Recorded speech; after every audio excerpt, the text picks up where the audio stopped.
Leakage થયું છે।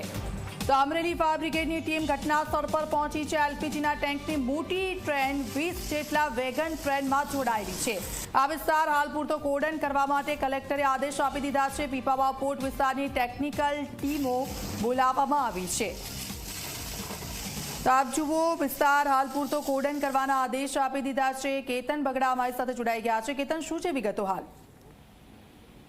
દીક્ષિતા, મોટા લીલિયા, અમરેલીના મોટા લીલિયા પાસે રેલવે લાઈન ઉપર એલપીજી ના 9 નંબરના ટેન્કની જે બોગી છે તે લીકેજ થઈ છે।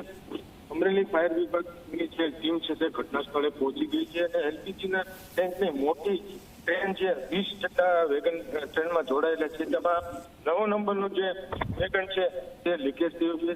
હાલ તો કલેક્ટરના આદેશ પ્રમાણે આ વિસ્તારને કોર્ડન કરી દેવામાં આવ્યું છે અને જે પીપાવાવ પોર્ટ વિસ્તારની ટેકનિકલ ટીમ છે તેને પણ બોલાવવામાં આવી છે અને આ વિસ્તારને કોર્ડન કરી અને કોઈ નુકસાન ના થાય તેની સાવચેતી રૂપે કલેક્ટરે પગલાં પણ કર્યું છે।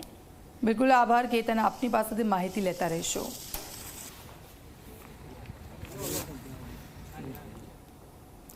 બનાસકાંઠામાં ઉનાળા